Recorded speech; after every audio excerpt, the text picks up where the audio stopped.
It was a sunny Saturday when I first got the letter. Slipped under my door like some passive-aggressive love note.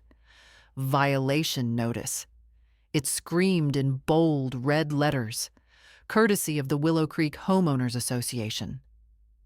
Apparently, my bright turquoise Adirondack chairs were not in compliance with community aesthetic standards. I laughed so hard I nearly spilled my coffee.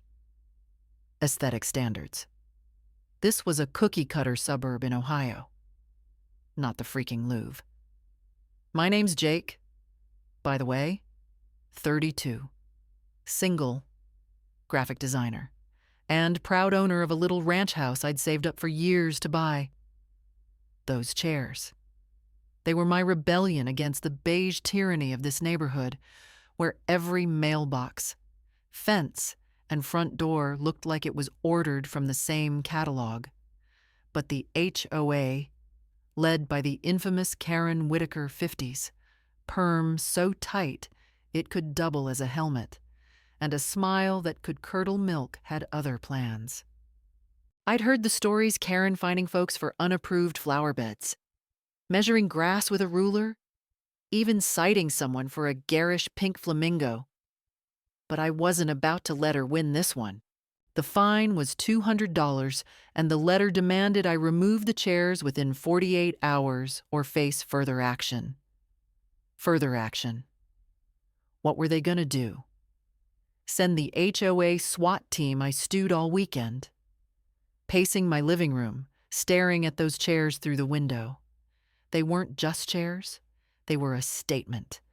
I'd picked them out after a brutal year divorce, job loss, the works, and they screamed, "I'm still here, damn it." No way was I letting Karen and her clipboard mafia take that from me. By Sunday night, I had a plan. Not just any plan, a gloriously petty one. If they thought my chairs were too colorful, I'd give them something to really cry about. Monday morning, I called in a favor from my buddy Mike, who owns a furniture warehouse. "You got anything loud?" "Like, obnoxiously loud?" I asked. He laughed. "Already in on the vibe?" "Oh, I got just the thing."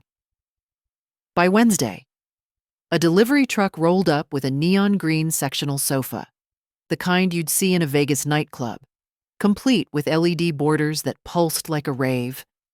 It was hideous, glorious, and absolutely not on the HOA's approved furniture list.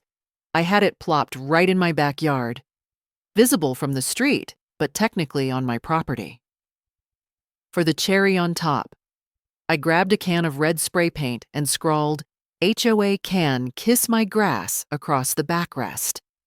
Subtle. Nah. Effective. Hell yeah. The fallout was immediate. Thursday morning, I'm sipping coffee on my porch when Karen's SUV screeches to a halt. She storms across my lawn, heels sinking into the grass, clipboard in hand, like a knight wielding a lance. "Jacob, this is unacceptable," she shrieks, jabbing a manicured finger at my masterpiece. "You're in violation of at least 5 bylaws." I lean back, smirking. It's in my backyard. "Karen, private property. Check your precious rulebook." Her face goes tomato red, and I swear I see steam. She sputters something about community standards, and I soar. But I just sip my coffee louder. Inside, I'm cackling. This is better than I'd hoped. By Friday, the neighborhood's buzzing. I catch whispers at the mailbox. Some folks think I'm a hero. Others think I've lost it. Karen's not done, though.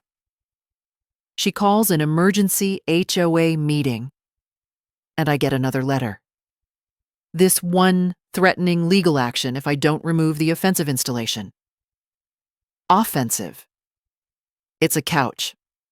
Not a political manifesto. But I'm not backing down. I dig into the HOA bylaws, 200 pages of soul-crushing legalese, And find a loophole. Outdoor furniture is only regulated if it's in the front yard or visible from a public street. My backyard's technically shielded by a low fence, and the sofa's angled just right to skirt the rule. I'm golden. The real showdown comes Saturday night. I'm grilling burgers when Karen shows up again, this time with a guy in a cheap suit, probably the HOA's lawyer. The LED lights are strobing, casting her in a sickly green glow. "You think you're clever, don't you?" she snaps. "This isn't over." I flip a burger, casual as hell. "Karen, I'm just enjoying my property. You should try it sometime."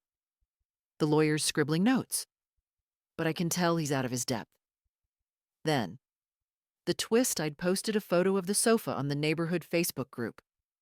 Captioned HOA, says my chairs are too colorful. Thoughts. It goes viral. 200 likes, 50 comments, mostly folks cheering me on or sharing their own Karen horror stories.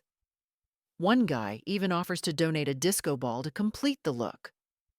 Karen's livid, but she's losing the PR war the next week. I double down.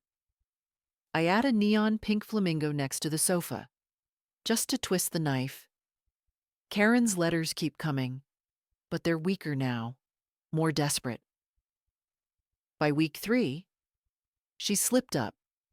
She tries to find me for excessive lighting, but the bylaws don't cover LEDs. I send a polite email, quoting the rule book back at her, and I can almost hear her scream through the screen. The neighborhood split: half think I'm a legend, half think I'm a jerk. But the sofa stays. It's my middle finger to Karen's reign of terror. In the end, Karen overplays her hand. At the next HOA meeting, she pushes for a new bylaw to ban garish outdoor decor, but it backfires. Turns out, people are sick of her nonsense. The vote fails, and 2 board members quit, citing unreasonable leadership. My sofa's still there, glowing like a radioactive lime. I'm out $200 for the fine I never paid. They dropped it after the backlash, and I've got a story to tell at every barbecue. Was it petty? Sure. Worth it? Abso-freaking-lutely. So, what do you think? Was I right to stick it to the HOA? Or did I take it too far? Drop your thoughts. I'm all ears. The end.